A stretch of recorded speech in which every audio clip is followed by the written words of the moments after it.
ala Nabi besar Muhammad sallallahu alaihi wasallam, kepada keluarga dan para sahabatnya.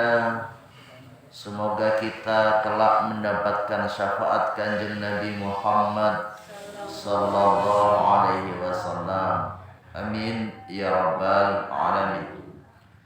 Para jamaah sekalian yang dirahmati Allah Subhanahu wa taala, tak terasa kurang lebih 2 pekan lagi kita memasuki bulan yang kita tunggu-tunggu. Setidaknya 3 bulan kita berdoa kepada Allah, atau 2 bulan yang lalu kita doa kepada Allah, Allahumma barik lana fi Rajab wa Sya'ban wa ballighna Ramadhana wa ballighna Ramadhana. Moga-moga Engkau berkahi kami di bulan Rajab dan juga di bulan Sya'ban. Alhamdulillah Rajab sudah lewat, Sya'ban sudah pertengahan. Moga-moga kita panjang umur. Buat apa kalau panjang umur? Buat nambal-nambal kekurangan amal-amal kita. Kalau ditanya siapa yang gak punya dosa, pasti gak berani angkat tangan. Siapa yang gak punya utang, bisa jadi ada. Siapa yang gak punya dosa, gak ada yang angkat tangan. Siapa yang punya dosa, angkat tangan, bahkan angkat kaki. Dosa kita kepada saudara kita, dosa kita kepada Allah sudah pasti. Dosa kepada pasangan hidup yang punya suami, dosa ke suami. Yang punya istri, dosa ke istri. Yang punya tetangga, dosa ke tetangga. Yang punya guru, sering ngomongin gurunya, ngerasanin gurunya, punya dosa ke guru. Guru punya dosa ke muridnya, kalau guru itu punya murid.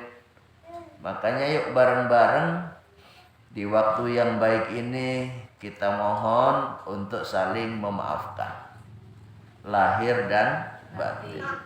Biasanya orang memaafkan lahir batin itu kalau sudah lebaran. Lebaran mohon maaf lahir batin. Padahal sunnah-sunnah para salafus soleh, orang-orang soleh yang telah mendahului kita, itu minta maafnya ketika menjelang Ramadan. Jadi masuk ke bulan Ramadan udah gak ada dosa. Bisa kita lakukan, itu namanya pembelajaran. Tahun lalu kita minta maafnya di bulan Syawal malahan. Sekarang kita rubah, sebelum masuk bulan Ramadan kita harus saling memaafkan. Nawaitu shauma ghadin. Lupa doanya. Udah lama enggak puasa nih. Nawaitu shauma ghadin an adai fardhi syahri ramadhana hadhihi sanati lillahi ta'ala. Para jamaah sekalian yang dirahmati Allah Subhanahu wa taala, i'lam, ketahuilah, anna mathalal qalbi mathalul hisnin. Sesungguhnya perumpamaan hati itu sama dengan sebuah benteng. Rumah nggak ada bentengnya, langsung kelihatan isi rumahnya. Tapi sekarang sudah banyak rumah kaca, angin nggak masuk, tapi pandangan manusia bisa tembus ke dalamnya. Dahulu orang bikin rumah, kalau ada kacanya pasti ditutup. Nutupnya pakai apa? Pakai hordeng. Sekarang hordeng nggak laku. Banyak rumah kaca justru dibiarin kelihatan dari luar. Kenapa? Karena di dalamnya banyak hal yang menarik, banyak hal, barang-barang mewah di dalamnya. Kalau rumahnya rombeng, insya Allah ditutup. Jadi hati itu ibarat sebuah benteng. Wasyaitonu aduun, dan setan itu adalah musuh. yuridu ayyadkhulal hisna. Setan itu ibarat musuh yang ingin masuk ke dalam benteng. Fayamlikuhu wa yastawli alaihi. Setelah masuk ke dalam hati, setelah masuk ke dalam benteng, setan itu pengen memilikinya, pengen menguasainya, pengen mengendalikannya. Wala yuqdaru ala hifdzil hisni illa bihirasati abwabil hisni wa madakhilihi.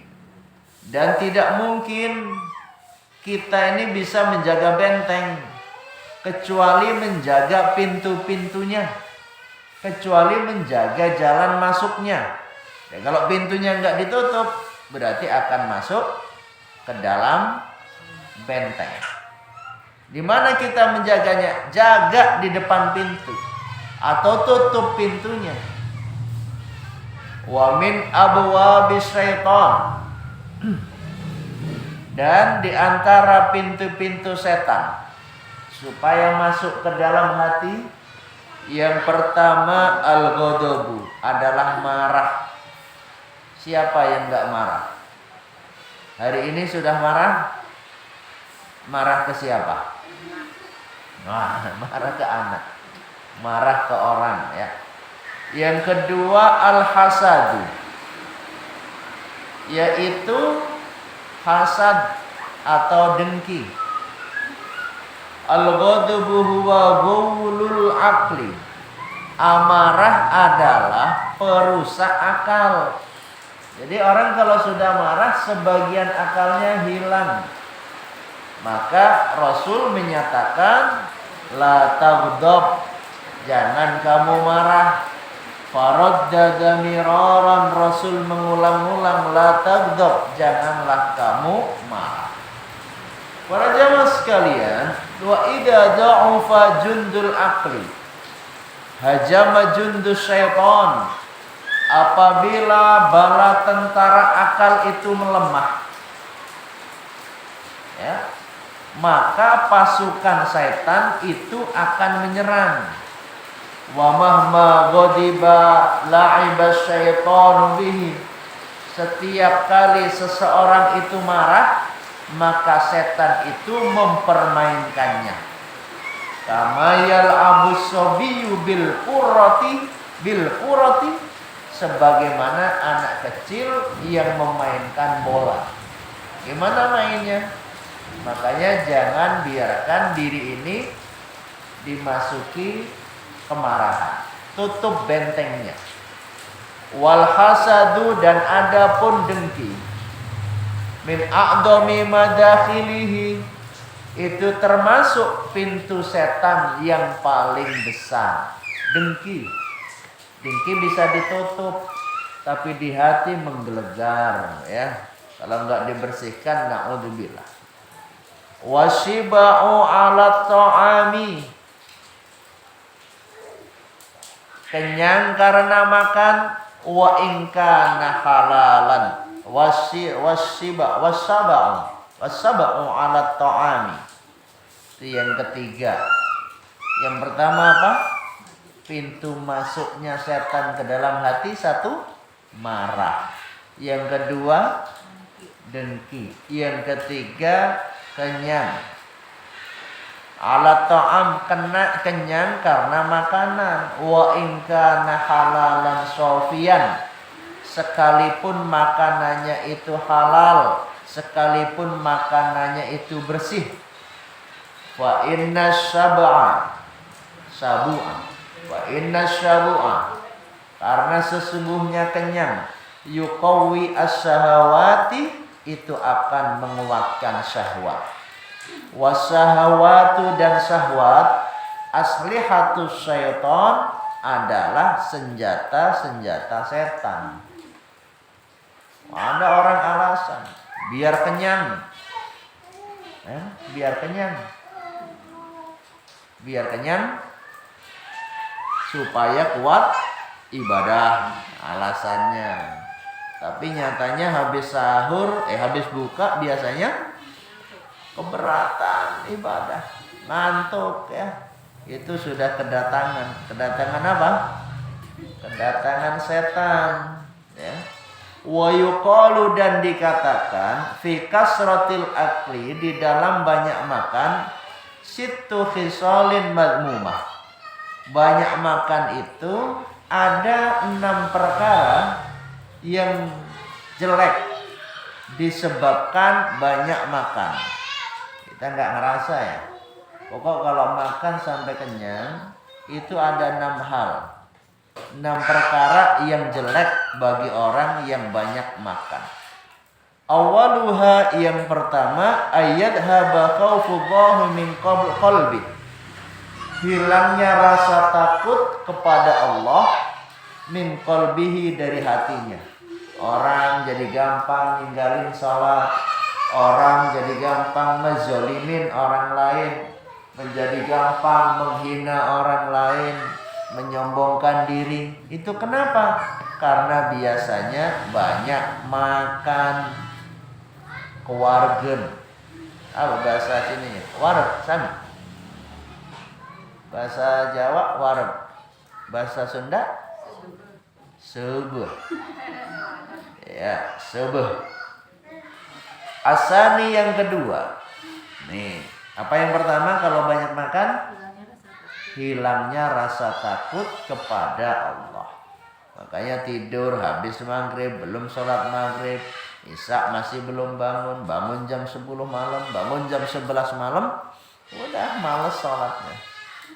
Asani, yang kedua, antadhaba rahmatul khalqi min qalbihi, hilangnya rasa kasih sayang kepada sesama makhluk. Gak punya belas kasihan. Kemarin ada berita itu di TikTok, anak 4 tahun gantung diri. Loh, gimana? 4 tahun apa kelas 4? Kelas 4. Kelas 4 gantung diri. Eta memikirkan naon eta? Hutang. Kira-kira punya hutang enggak? Enggak. Kira-kira kelas 4 udah pacaran belum? Enggak. Iya, gimana mah? Pengen beli buku. Pengen beli buku, enggak keturutan, akhirnya bunuh diri. Lebih baik aku mati daripada aku mati bunuh diri. Jadi enggak punya rasa kasih sayang.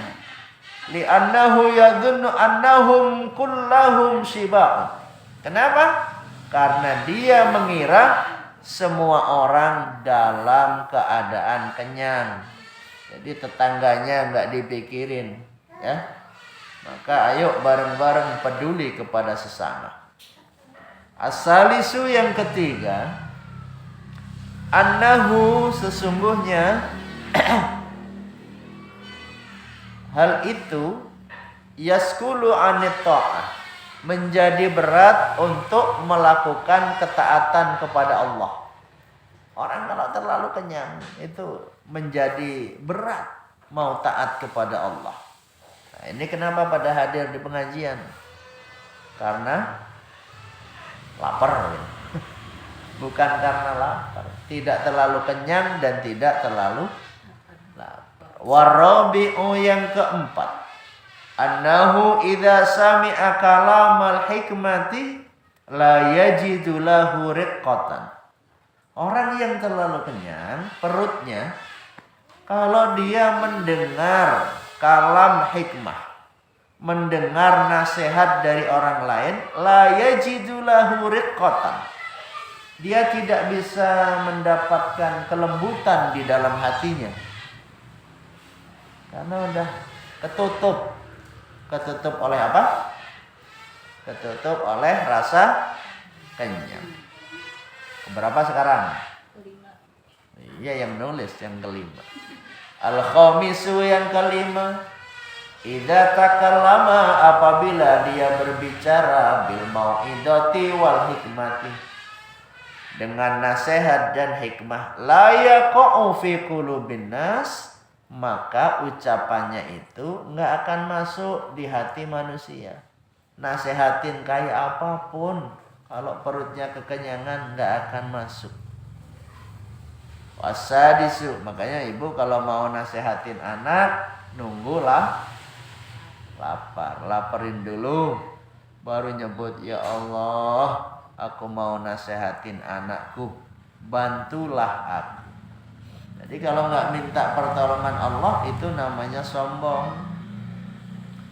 Asadisu yang kelima, yang keenam, annahu yuhayiju atau yuhiju al-amrad. Banyak makan dapat memicu, membangkitkan penyakit. Penyakit yang tadinya nggak ada, kalau banyak makan menjadi ada. Apa aja penyakitnya? Penyakitnya adalah al-bukhlu wa khauful faqri. Al-bukhlu adapun sifat kikir, bakhil, pelit, koret, medit. Wah, banyak tuh. Wa khauful faqri dan rasa takut miskin. Siapa takut miskin? Yang takut miskin gak akan kaya. Fa inna dzalika, maka sesungguhnya hal itu huwallazi yamna'ul infaqa wat tasadduqa. Itulah yang menjadi penghalang bagi seseorang untuk berinfak dan bersedekah. Pengennya tangannya di bawah. Ada ungkapan hadis Rasul sallallahu alaihi wasallam, tangan di atas lebih baik daripada tangan di bawah. Artinya memberi itu lebih baik daripada menerima. Wa yad'u, sifat pelit itu wa yad'u ilal iddikhari wal kanzi, itu akan mengajak seseorang untuk menimbun serta menahan hartanya. Jadi orang nggak mau sedekah. Kenapa? Karena pelit. Wa tama'u fin nasi, dan sifat tamak kepada manusia. Nah, nggak apa-apa, biarin. Nah, ya, kalau aman nggak apa-apa. Idza ghalabat tama'u, apabila sifat tamak itu menguasai alal qalbi, atas hati, lam yazalis syaitanu yuhabbibu ilaihi tasannu' wa tazayyun liman tama'a fihi. Apabila sifat tamak itu telah menguasai hati, maka setan senantiasa menghiasinya untuk berpura-pura dan memperindah diri di hadapan orang yang ia harapkan. Jadi kalau udah ada tamak, ketemu orang yang dia pengen sesuatu, mengharapkan sesuatu, pasti sering berpura-pura. Bi anwa'ir riya'i, dengan berbagai macam bentuk riya, wat talbisi, dan tipu daya iblis. Ya. Jadi kenapa terjadi tipuan iblis di dalam diri kita? Karena kita sering ketemu dengan sifat tamak, sering ketemu dengan sifat riya. Wa aqallu ahwalihi, dan keadaan paling ringan. Jadi orang yang punya sifat tamak itu setidaknya as-sana'u alaihi, yaitu pengen memuji, bima laisa lahu fihi, dengan sesuatu yang enggak ada padanya. Jadi orang kalau tamak mengharapkan sesuatu, memuji orang lain padahal tidak sesuai dengan keadaan orang yang dipuji. Oh, ibu mah memang hebat, padahal yang enggak hebat-hebat banget. Walaupun enggak ada, diada-adakan.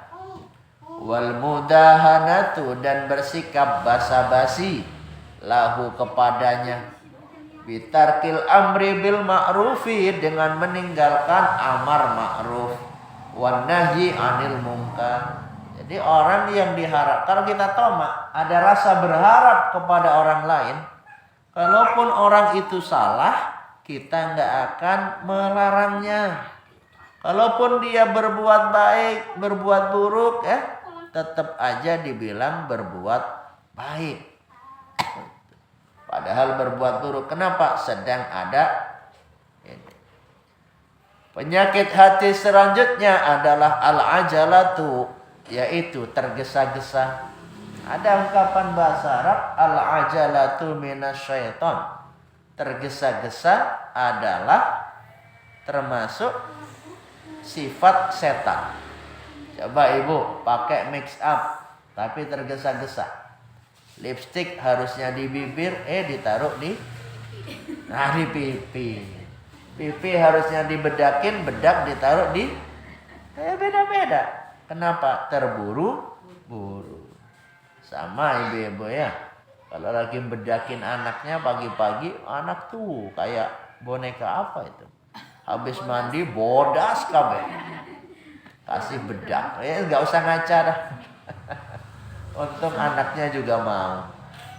Kalau masih kecil. Watarkut tasabbuti fil umuri, dan akan meninggalkan sikap teliti dalam segala urusan. Kenapa? Ada tamak, ada rakus, halal, haram, mau haram aja diambil karena nggak teliti. Sama dengan kita kalau ada bagi-bagi apa, gitu. Bagi-bagi berkat nisfu Sya'ban, gitu ya. Butuh di rumah berapa orang sih? Tapi ternyata ngambilnya banyak. Akhirnya dimakan apa enggak? Orang ukuran perutnya segitu. Makan satu berkat insya Allah cukup. Tapi ngambil sampai 10. Akhirnya dimakan apa enggak? Enggak. Dibuang. Diangetin, udah bosen. Ya udah.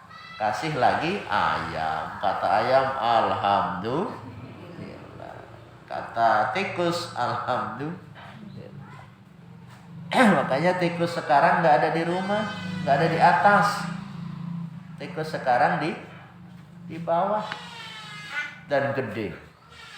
Qala azza wa jalla, telah berfirman Allah azza wa jalla, wa kanal insanu ajula.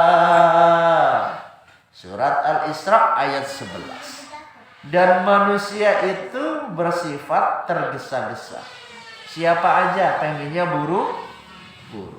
Makanya ketika disuruh ngikutin kadang ngitung, ketika disuruh ngitung kadang ngikutin. Ya kan? Kayak dulu. Ayo coba ikutin ya. Ayam, ayam. Ayam, ayam.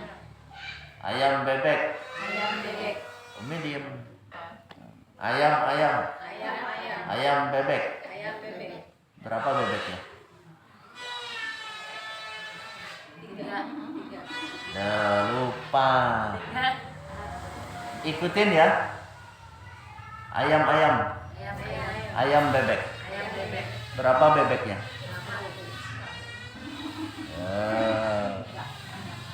Paham nggak Bu Mina? Saya nyuruh ngitung apa suruh ngikutin? Kenapa ngitung? Ayam, ayam. Ayam bebek. Ayam bebek. Berapa bebeknya? Loh. Lali Mbak. Bu Minah ikutin. Ulah ngitung ya. Ayam, ayam. Ayam, ayam. Ayam bebek. Ayam bebek. Bebek ayam. Ayam. Berapa bebeknya? 2. Kok ngitung sih? Bang Amel? 2. Waduh. Nantilah, ini kan direkam masalahnya. Wa hadza li annal a'mala yanbaghi an takuna ba'da tabassuri wal ma'rifati. Manusia itu diciptakan oleh Allah dalam bersifat tergesa-gesa. Hal ini karena amal perbuatan seharusnya dilakukan setelah adanya pengamatan dan pengetahuan. Tapi banyak yang tidak begitu. Wattabassuru yahtaju ila ta'ammulin wa tamahulin. Dan pengamatan itu butuh perenungan dan ketenangan. Wal ajalatu, dan sifat tergesa-gesa. tamna'u dzalika, yaitu menghalangi hal tersebut. Maka yang tergesa-gesa itu termasuk perbuatan setan. Ya. Wa indal istijali yurawiju as-syaitanu sarrahu, dan ketika seseorang itu tergesa-gesa, maka setan melancarkan keburukannya alal insani, kepada manusia, min haitsu la yadri, tanpa dia mengetahui. Enggak sadar bahwa itu perbuatan setan. Kemudian penyakit hati berikutnya adalah su'udzon bil muslimin, berburuk sangka kepada orang Islam.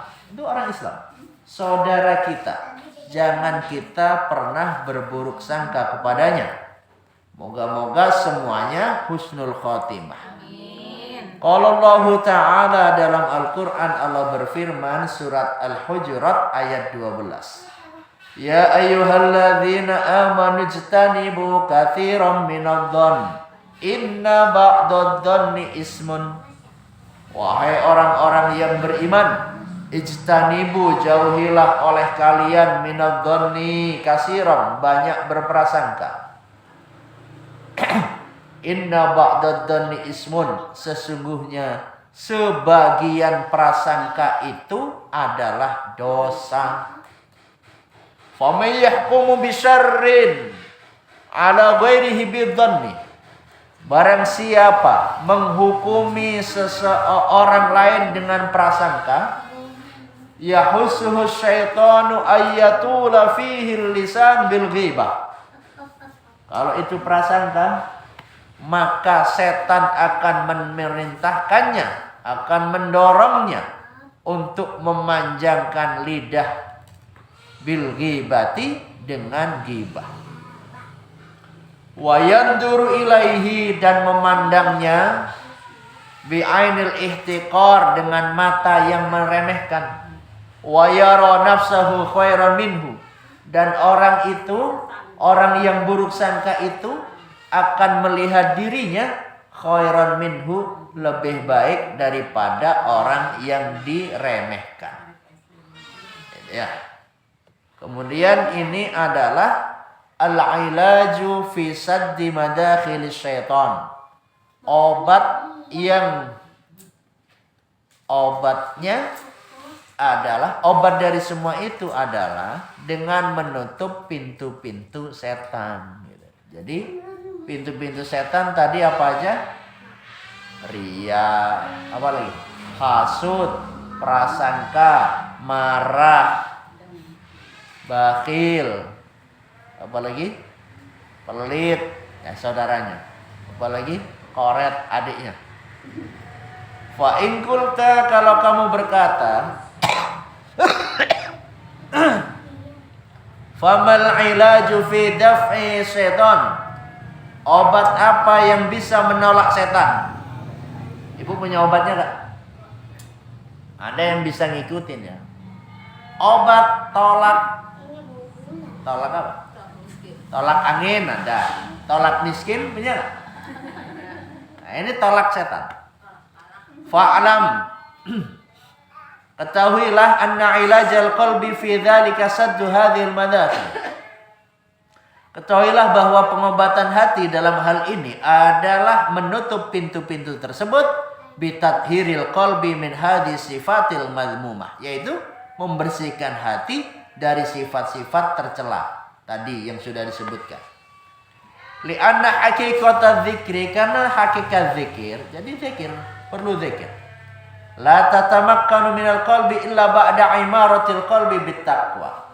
Tidak akan menetap dalam hati, zikir itu enggak akan tetap di hati kecuali setelah hati dibangun dengan ketakwaan. Wa tathhirihi, dan mensucikan hati minasifatil madmumah, dari sifat yang tercela yang tadi itu. Ada berapa tadi? Ada berapa sifat tercela? 6. Bisa gini? 5. 6. Fa in aradta al khalasa minasyaitan, kalau kamu ingin selamat dari setan, faqaddim al-ihtima'a bit-taqwa. Dahulukan berlindung dengan takwa. Apa itu takwa? Takwa tawadu, qanaah, warok. Tawadu enggak sombong, qanaah nerima pemberian Allah, warok menjaga kehalalan rezeki, yakin. Ada 4. Yakin bahwa yang terjadi itulah yang terbaik menurut Allah untuk kita semuanya. Wala tasubba syaitana fil alaniyah. Dan janganlah engkau mencela setan secara terang-terangan. Jangan, ya. Jangan mencela setan. Kenapa? Kalau nggak ada setan, baik apa enggak? Setan itu lebih baik atau lebih buruk? Lebih baik ada setan atau enggak? Bingung ya? Kalau nggak ada setan, nggak ada ujian hidup. Wa anta sadiquhu fi sirri. Yo. Jangan kau mencela setan terang-terangan padahal engkau adalah sahabatnya setan pada saat sendirian, sembunyi-sembunyi.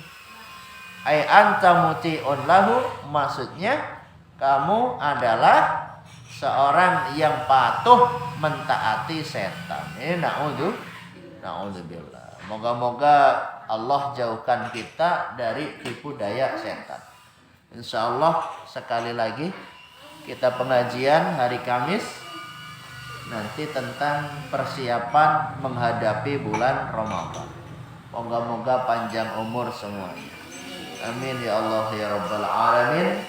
Adanallahu wa iyyakum. Subhanakallahumma wa bihamdika asyhadu an la ilaha illa anta astaghfiruka wa atubu ilaik. Assalamualaikum warahmatullahi wabarakatuh. Allahumma sholli salatan kamilatan wa salim salaman tamman ala sayyidina Muhammadin alladhi tanhalu wariju bihil kurabu wa tuqda bihil hawaiju wa tunalu bihi ragaibu wa husnul khawatimi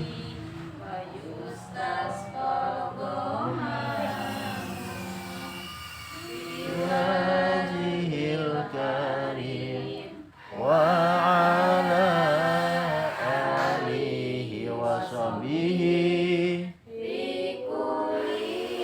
lamhati wa